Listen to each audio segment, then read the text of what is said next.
This Rosenschwarz instrument is maybe the last one, which is still operational today.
ILS mode.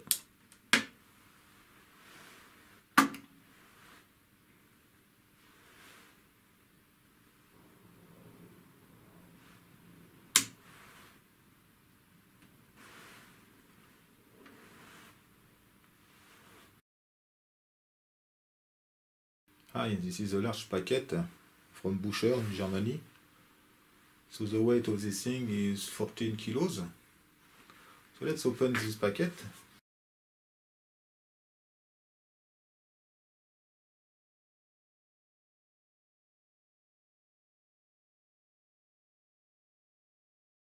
Here it is. As you can see, this is a test instrument. So this is the VOR and ILS test feature. So this permits to test this kind of instrument. As you can see, this is a vintage instrument. So we have a push button for the VOR. Actually, you have the choice between the VOR and the localizer. So we have here two indicators, or maybe there is a push button, I don't know, for the 90 Hz and 150 Hz. So this is the ILS, so this permits to set this horizontal needle here, depending on the level of 90 Hz and 150 Hz. You have the modification of the position of the horizontal needle. So we have here on the left knobs, so this is the VOR. You have the 30 Hz, which is the modulation frequency. For the VOR, we need two different 30 Hz signals. One is the reference, and one is a variable phase signal. And this is the variable phase, and you can adjust. This permits to set this needle, which depends on the difference between the reference 30 Hz signal and the variable phase signal, and also this indication here. This potentiometer is a little bit loose. The cap is missing here. This is not a real problem. We can have a look also on the rear. Okay, we have several BNC connectors. So here we have the subcarrier, 9960 Hz. So here we have an input for the AM modulation. This is the 30 Hz reference phase. And there is also an output for the variable phase, so we can control this thing. And the power supply input is here. So this is maybe connected to this connector here. Okay, so the power supply input is set to 235 volts. So I have connected this thing to the main power supply. So let's do something crazy. Let's turn on this thing.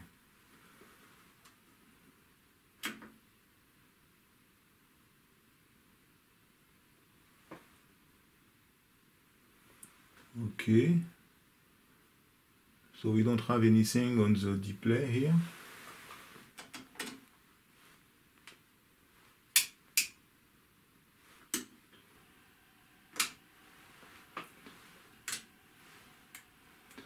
maybe an activation, maybe.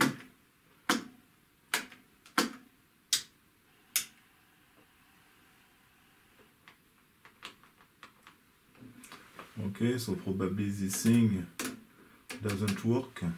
At least there is no magic smoke.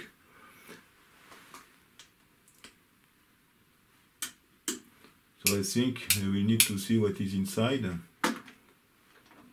And I will need to repair this thing. I took a risk by buying this thing. So let's see what is inside first. Actually, there is a strange smell. So I hope there is nothing burnt inside. I don't know how to open this thing. Okay, I have removed these 4 screws here. And now it seems it is possible to separate this thing, which is very nice. Okay, so let's have a look inside. So there are several PCBs, a large transformer here.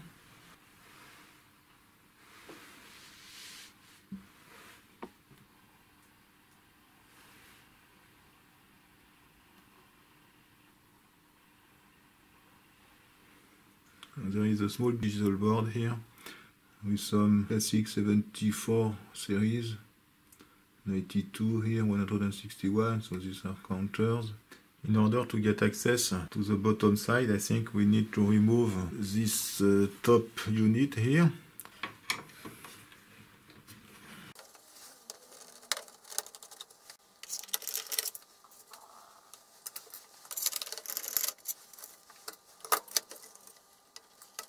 Okay, but this thing is very annoying.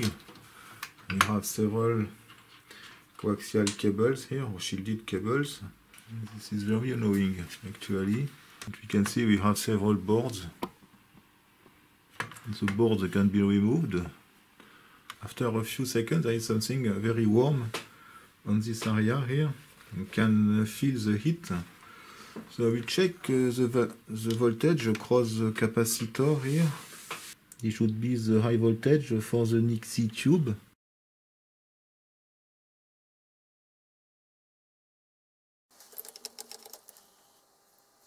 This seems to be a power supply board. You can see we have 4 diodes here. Okay, so the positive power supply is here. So this capacitor is 10 microfarads. The voltage may be 100, 200 volts or something like that. I don't see the voltage here. Okay, 350 volts. It was on the bottom side here. So this is for the power supply of the Nixie tubes. So if we follow the tracks here, so we have the positive here, maybe 200 volts or something like that. Okay, we have these 2 resistors in series, 2.2K. This is connected to this transistor here. So we can have a look on this transistor also. It's probably an NPN transistor. So this is yes, a strange reference, BS wire 55, which is probably a high voltage NPN transistor.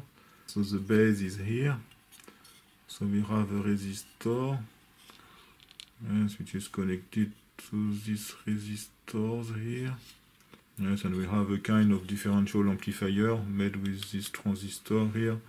And this is probably a Zener. You can see 160 volts here. So this permits the regulation. So the output voltage is probably 160 volts or something like that. It can be adjusted here. So it can be interesting to measure this voltage. We connect a grip fill like this. It will be better because it is difficult to access. And I'm going to connect this thing to a DMM. So I have connected the power supply. I will show you the whole stuff. Okay. So we increase the range. 1000 volts. Okay, let's turn on this thing. Okay, so we have voltage of 285 volts. So we can test also the output voltage of this thing. So you can see that the 280 volts is connected to the transistor at this point here through these two resistors in parallel here. This is a protection resistor,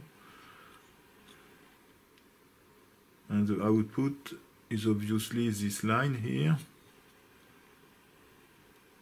It should be the on the transistor here. So there is, you can see a filter capacitor on the output connected to the ground. So this is that line here, and this is the Zener diode, which permits to have the regulation. So the output, okay, is here. It's difficult to access. And we have these two resistors here. It's possible to connect the grid field here. The rest is not accessible. Okay, so I will connect this thing, but I'm not sure this will be difficult. Let's try again. 182 volts. That seems okay. Let's have a look on this board.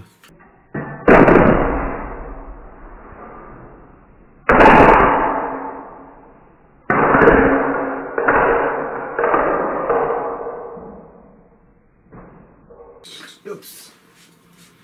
The dissipator is very warm.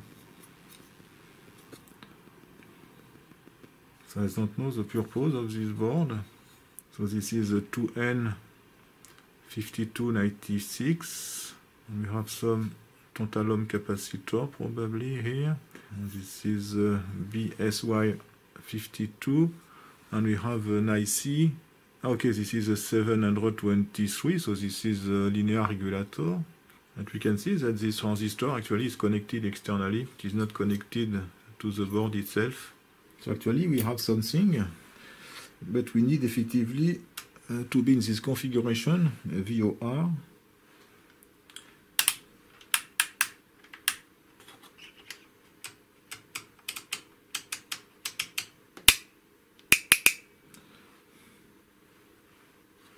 After 5 minutes, there was a magic smoke which escaped from this resistor here. So this board is a regulator board. We have two 723. So I found that this capacitor is in short circuit.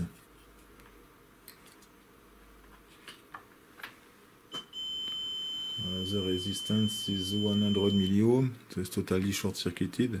This resistor is connected to this regulator and is connected also to this capacitor, to this trimmer. But now I don't know the value of this resistor. It indicates 1.8 ohms, so I have to watch the video in order to check the color codes if they are visible. So I have to change this capacitor anyway. So I have found that there is a plus 15 volts power supply, which is provided by this 723, which is on this board here. The power transistor, which is here, is on the other board, this one with a large dissipator here.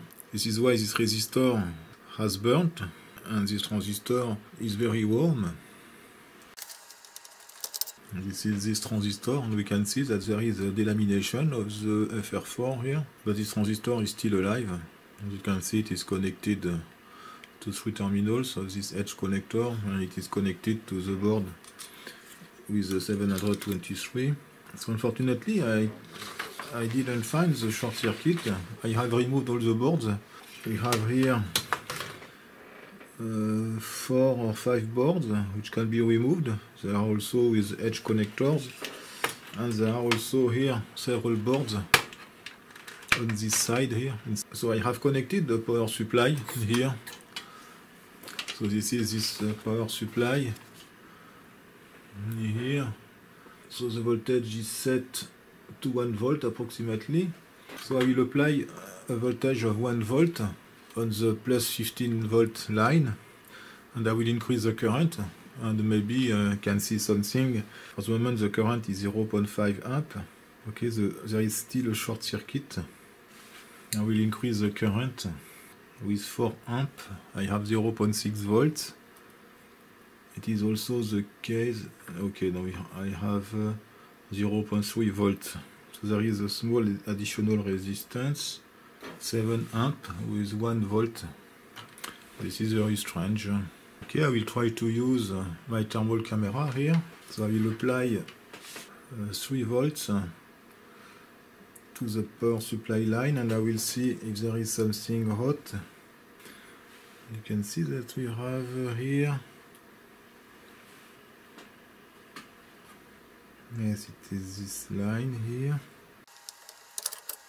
Okay, so we can see that the board, so this is due to the current which flows into this track here. Should be a little bit warm. Okay, so we have this track here.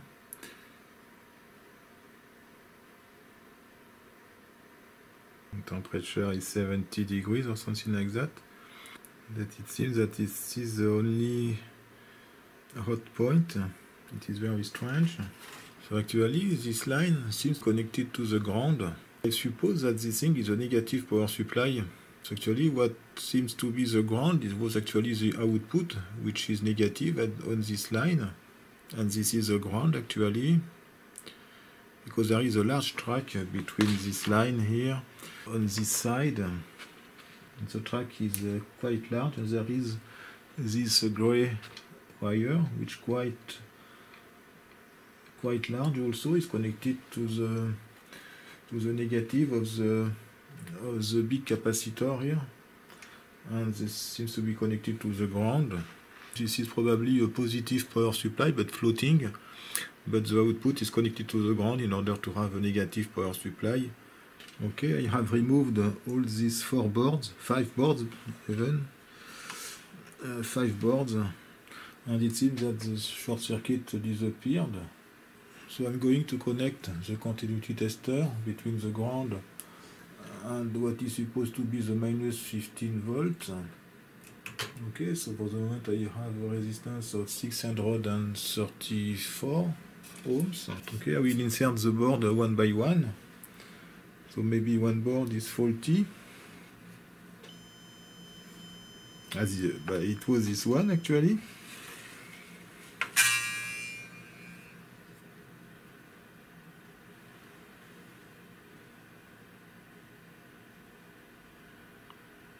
Yeah, because we can see we have 2 tantalum capacitors here. We check the values. We check the other ones.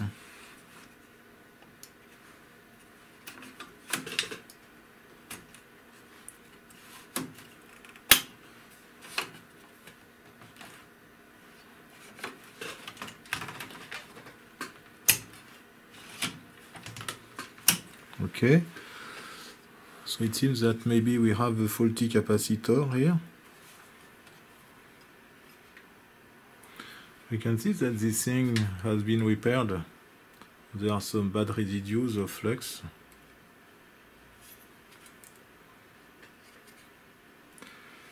So let's check these capacitors. Probably one is dead. This one is okay. This one is short-circuited. Okay, so we have another bad capacitor here. For the moment, I have placed this electrochemical capacitor, 100 microfarad, 25 volts, instead of 47 microfarad, 20 volts. I'll try to find, however, a tantalum capacitor or something better than that. So I will reinstall this board. Okay, I have a minus 14 volts, as you can see on the DMM here. And the positive plus 20. And we can see that the needle also is on the maximum. Here it was on the other direction before. Okay, we have something.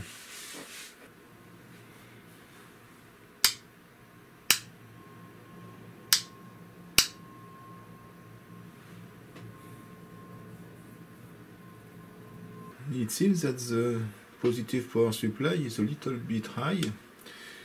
If I check, for example, the power supply of this op-amp, 741, so this is a negative rail, we have minus 15 volts, but the positive rail is this one here, 20.7 volts. This seems high, so there is maybe another problem on the positive power supply. So let's have a look on this thing. This is this one here. We have already seen the negative power supply. This is made by this regulator here. I have changed this shunt which was destroyed, so I have replaced by two resistors of 2 ohms in parallel, and the positive power supply is probably this one. So there should be a power transistor. So this is maybe on the rear of this instrument. On this side it is very difficult to see, but on the rear panel here there are two transistors, one in TO3 and one in TO220. So maybe one is the ballast transistor for the positive power supply. But we can see that we have also here two resistors of 3.3 kilo ohms, the same than the negative power supply here. And we can see that the trimmer is set approximately at 50% of the range. So normally the range should be centered, and as the reference voltage of this part is 7.5 volts, and normally the positive power supply should be like the negative one plus 15 volts. So maybe the ballast transistor is short-circuited, and also we can see that this tantalum capacitor, the working voltage is 20 volts, so probably the voltage, we can measure the voltage between these two terminals. This is the ground, we have the negative rail here, and the positive should be this one here. Okay, it is connected effectively to this terminal, to the shunt terminal here. So effectively this thing will be destroyed, so it is close to death. Maybe the ballast is short-circuited. So it can be interesting to test this voltage anyway. It is difficult to measure because it is on the bottom of this thing, but I will solder a wire, it will be easier to avoid short circuits. So I have soldered this wire from the supposed positive rail, which should be normally 15 volts. So I will measure this voltage and also the voltage on the whipper of this trimmer. So normally we should find the voltage reference of the part, which is 7.5 volts, because this thing is regulated. We have the same voltage on the whipper, which is normally connected to the negative input of the error amplifier. So the positive input is connected to the voltage reference, which is here, directly to the positive input of the error amplifier here. So we should have at this point the voltage reference, so we can test directly.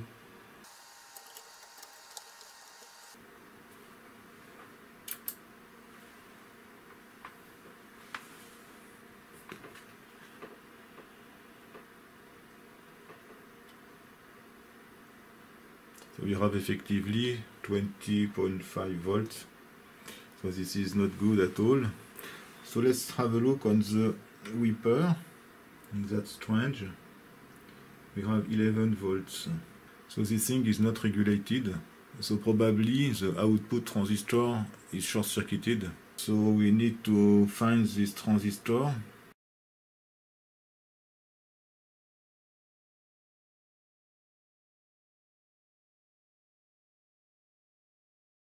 You can see that we have two transistors here. One in TO3 package. This one here. There is one transistor here and another one here in TO220. So this is a 2N5296. Let's have a look on this transistor. So I will test this transistor using the DMM. Okay, I think that one is used for plus 5 volts for the logic stuff. There are several logic ICs. I think this is provided by the TO3 transistor. You start with this one.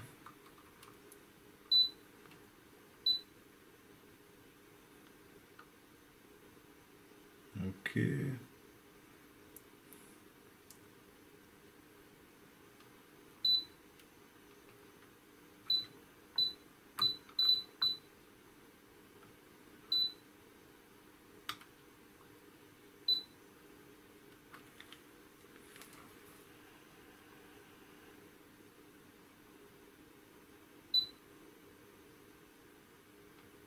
This one should be okay.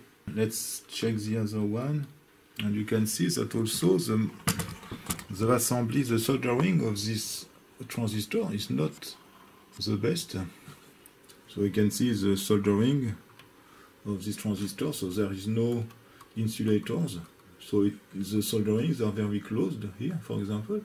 So I don't know if this thing was repaired or if it is like this since the beginning. If it is the case, it is not very good, because there is a very large risk that a short circuit occurs between two terminals here. And I don't know if it was not the case, because the emitter and the collector are close together here. This transistor seems okay, but maybe there was a short circuit, I'm not sure. This seems to be a bridge rectifier. You can see that we have a short circuit here, here, here, and here. So this is probably the bridge rectifier for the 5 volts power supply. So let's have a look if we find, for example, a short circuit between the 5 volts here and the collector of this transistor. Okay, yes, it is the emitter, of course. So this is effectively the ballast transistor for the 5 volts. So the other one should be the ballast for the 15 volts. So I will find the 15 volts on one of these op amps. 7, 8, so this should be this one here. Okay, there is 1.5 ohms. So this transistor seems okay. To be sure, it is possible also to see if there is a connection between the base of this transistor and the output of the 723. Okay, so the output of the 733 is this one, pin 10 of the second one here. So this is this line here, which goes to the edge connector. So I will solder this wire on this pin here. Okay, so effectively this is the ballast. Okay, so probably there was a short circuit due to the proximity of the solderings. This is not a good practice, so I don't know if this thing is original or if it was due to a bad repair. So I will desolder these wires. I will add one heat shrink on each terminal.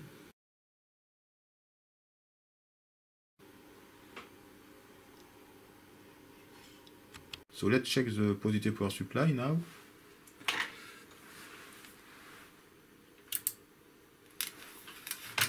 Oops. There is a magic smoke.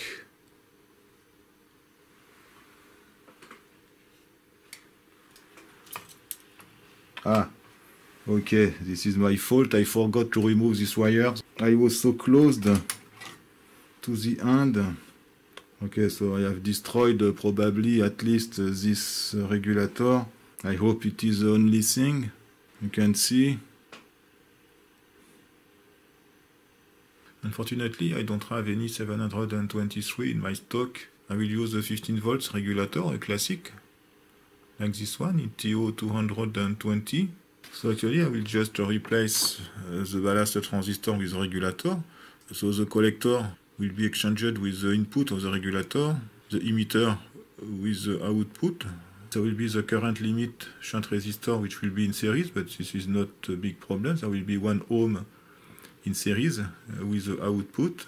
And normally, the base of the transistor is connected to the output of the 723, so I will connect the output to the ground. So I have already removed the faulty 723 I have destroyed. I have soldered the regulator, the LM340 15 volts, in place of the transistor. So let's turn on the power supply.